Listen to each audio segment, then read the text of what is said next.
In the last week of August, I was in London to look for Nirav Modi.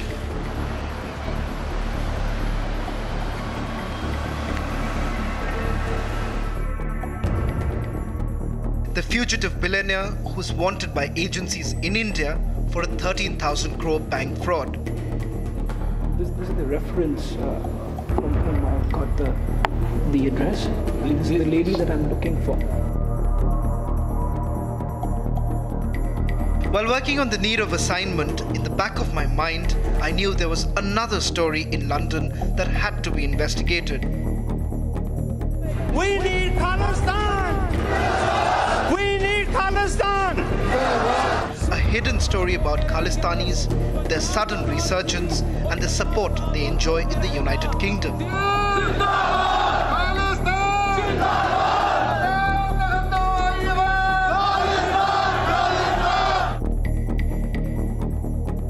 In November last year, top minister in the Modi government, Kiran Rijiju, raises concerns over the coordinated whipping up of pro-Khalistan sentiment in Britain with his UK counterpart.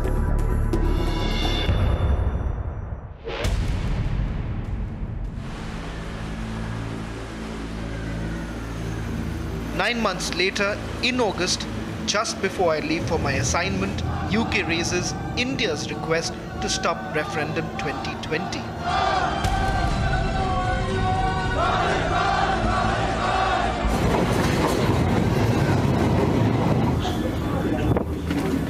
In London, I decide to find out why.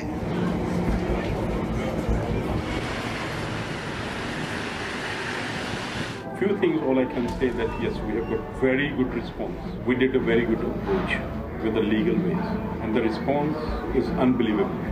As much as India likes to, make it known that England didn't support the referendum, they did. If the international community pulls away its support from India, they're willing to do anything. They're willing to declare Khalistan in the Punjab Assembly. Hi. I'm very sorry for the delay. 1st of September, I meet Gurcharan Singh of the Dal Khalsa UK. Gates are open. He asks me to catch up in a Punjabi restaurant of his choice called Millennials in Langley.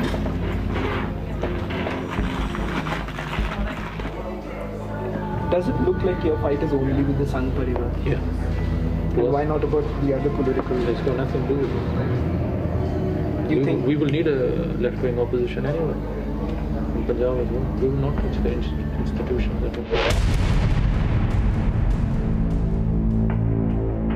37 years ago in 1981, 5 men from Dal Khalsa hijacked an Air India Delhi-Srinagar flight to Lahore.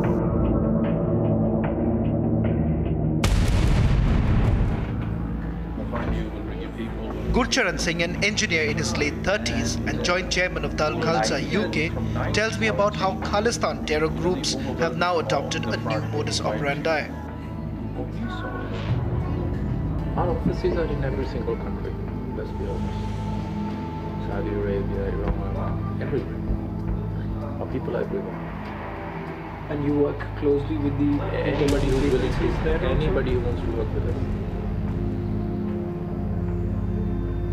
Anybody wants to work, we are open to work. But say, for example, other countries, do you also operate with their agencies, intelligence agency, law enforcement? Whenever you go, look, you live in this country. You came to this country. They have everything about you. They know everything. The day you even keep against them, when they don't like, they pick you up. It works the same with us. Like they know everything. And from thereafter, so this is your strategy of collaborating with anti-India forces. Yeah. Now, when you look at when you establish yourself in a particular country, how does one operate? What happens? Institutions, businesses. Okay. And then what? There is some sort of a dialogue that you do with all you don't actually. What we realize is actually it's bad not to do an open dialogue.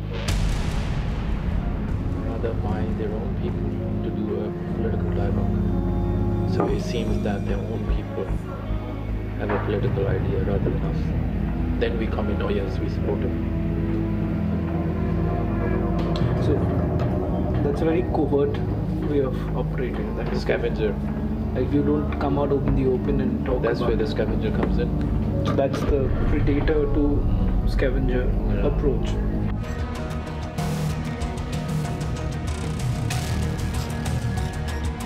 For a man who didn't respond to my texts when I sought a meeting to brag about an unknown global network over lunch comes as a surprise. I realize he's part of an operation that was a secret so far. Our offices in China, in Beijing. The core political ideas of those offices in Beijing is to keep on going at the Communist Party. You can do what you like. You want to take over Sikkim? You can take over Sikkim. We will provide you internationally. Excuse me, again. You know what is anime? No. Okay, thank you. So their main idea is You're talking about the Communist Party in China. Is to sell this idea to them that you're welcome.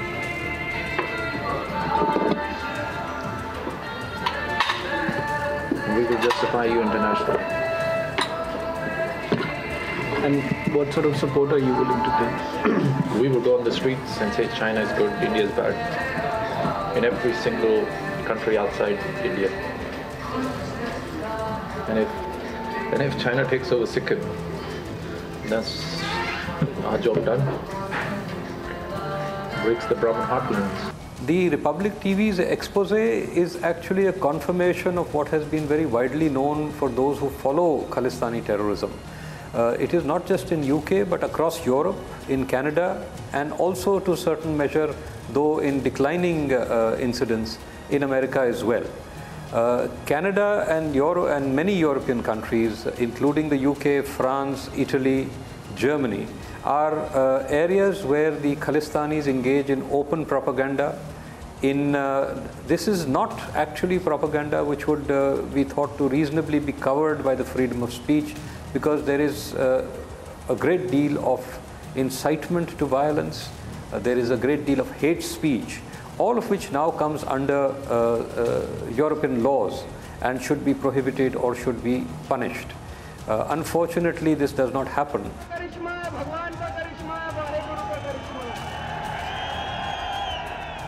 Ahead of the Punjab elections in 2017, Delhi Chief Minister Arvind Kejriwal spends a night in the house of Gurvinder Singh, the former chief of Khalistan Liberation Front. Several media houses and websites back then report allegations of Khalistani funding to Aam Aadmi Party. In London, I get a confirmation. Look in Punjab, Aam Aadmi Party won the election. They won 95 seats. We were there campaigning on the floor, funding Aam Aadmi Party's campaign to see what a campaign makes a difference. It does make a difference. People voted for Aam Aadmi Party throughout, but the problem is the votes were manipulated through the electronic. Despite the Khalistani support to the Aam Aadmi Party, they didn't win it primarily because of the electronic. Yeah. Aam Aadmi Party is nothing. It's a vessel. It means nothing. It stands for nothing. So then why would you then support them? The thing was, you know what it was? To counter the two set political forces in Punjab, we wanted to upset them and see how it happens. No, we never sought support of the Khalistanis, and again, as I said, from what I know, I don't think we got support from any Khalistani organization per se. To the best of my knowledge, all funding came through legal means. Anybody who was a foreign citizen, we did not take any money from them. Nice to meet you. That very evening around 5:30, I also meet Shamsher Singh, founding member and spokesperson of the National Sikh Youth Federation, in a restaurant in South Hall.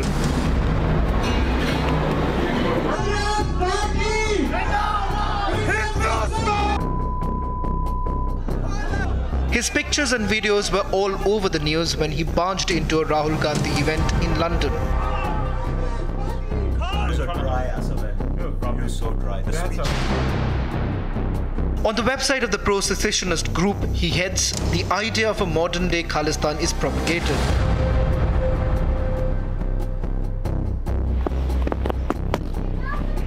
But while talking to him, I get a sense that armed struggle is still the bedrock of the demand for a separate state. The armed struggle is the only way. Investing in armed struggle and destabilizing in India with, how they've been operating for the last 30 years, assassinating Indian government officials, attacking military bases, attacking police officers and, soldiers, and, the Khalistanis have a hit list somewhere of all these, people running around like Saini and Alam and like all these black cats and these police officers that escaped so many commissions. And the biggest actions of the movements, we've killed 2,700 police officers. Of various rank. We've killed the Prime Minister, the Chief Minister, generals of the army. These are all targeted killings. Khalistani isn't a peaceful movement. It's a national liberation movement. It's an armed resistive movement. It's not peaceful. I mean, AK-47 is part of it. Like I said, I wear a kirpan. It's not a peaceful movement. Shamsher's father was a member of Dal Khalsa, a banned terror outfit in United Kingdom. That was also responsible for 1985 Air India Kanishka bombing. 33 years later, as a key link between the Dal Khalsa and the Dal Khalsa, Shamsher's group has just one target. We want India to break up. We want the Naxals to have freedom, Dravidistan to be free. We want the Maoists to be free, because our enemy is the same. Our enemy is Delhi. Our enemy is the Brahmin in Delhi. It's Brahmanism as an ideology. It's the enemy of all the peoples of India, except for the Brahmins, of course, because they enjoy the benefit of that. But it's complete. It's a unification of our goals. All of our goals are aligned. We want Delhi to fall. In August this year, Punjab politician Manjeet Singh GK was attacked twice in the United States of America when Hafiz Saeed aide Gopal Chawla praised him. The link became clear. Manjeet GK and rest of them trying to come down to America and try to portray themselves important. They are not important to us. What relevance can they have? But he says that the attacks have been completely orchestrated by the Khalistani. Yeah, of course they have. Because we are disgusted at them. This guy is irrelevant. Propagating militancy, then having links with Pakistan, I think this is a dangerous situation. I have been attacked twice in US, and it was a fatal attack. Well, I was clear in my mind that it was orchestrated by the Pakistan ISI. Pakistan is an ally, and Pakistan hasn't committed genocide against X. Pakistan recognizes Khalistan as a legitimate nation. So it's a natural ally, you would say? Yeah, 100%. In December 2015, Paramjit Singh Pamma of the Khalistan Liberation Force is arrested in Portugal by Interpol. Pamma, one of the most dangerous Khalistani terrorists, faces charges of murder and bombing in India, has a whole army of funders and lawyers. Their clout ensures he gets away.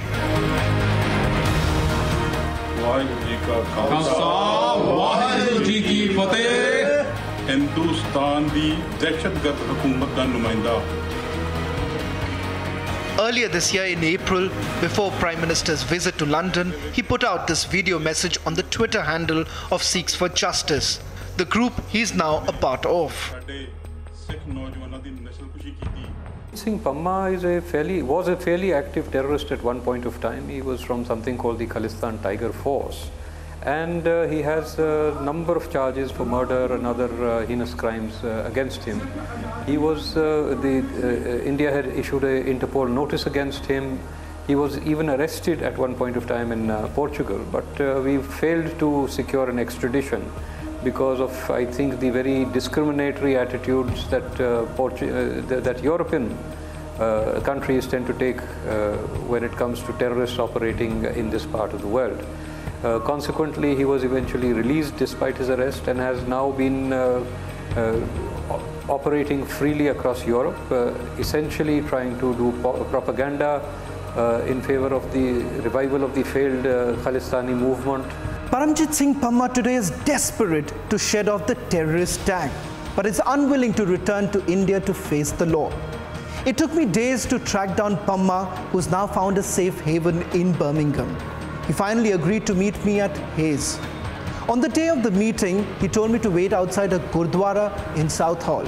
I waited there for almost 20 minutes before a middle-aged man came and escorted me to a Mercedes G-Wagon. As soon as I stepped in, I found 3 men who were already waiting for me. On our way to Hayes, they started questioning me about my intentions as to why I wanted to interview their boss. They had a mouthful to say about the Indian media, questioned me as to why Indian media was so very anti-Khalistan. I realized that they were secretly filming me.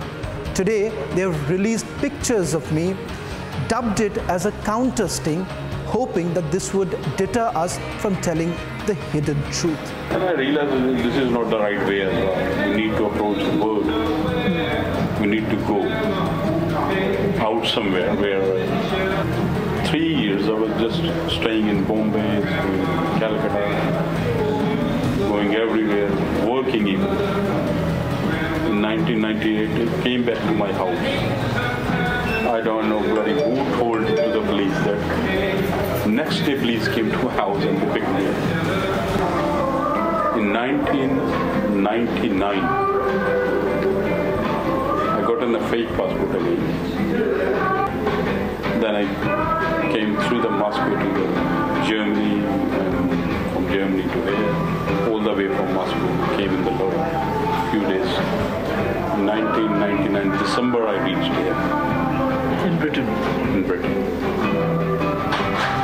Then I never ever gone back. In London, Pamma, who is now in his late 40s, is regrouping forces. Unlike Shamsher Singh and Gurcharan Singh, he is extremely guarded but ends up revealing his global plan. Isn't this something that will work in your support, but we don't need to say a word for that support. You will see yourself in the coming years. In the course of the conversation, Pamma gets up, leaves for a while. Can I have just word from you? Yeah, it's please go ahead.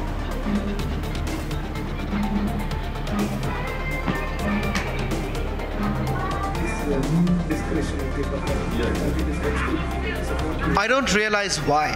Now I know he had asked his associates to record a conversation. He calls it a counter sting.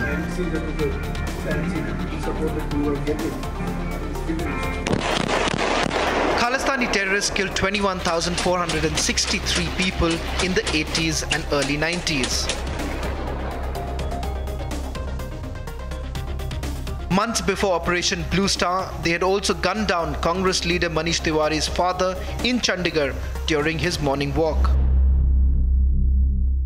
1980 to 1995, they unleashed terror in Punjab, which led to the killings and assassinations of thousands of innocent people.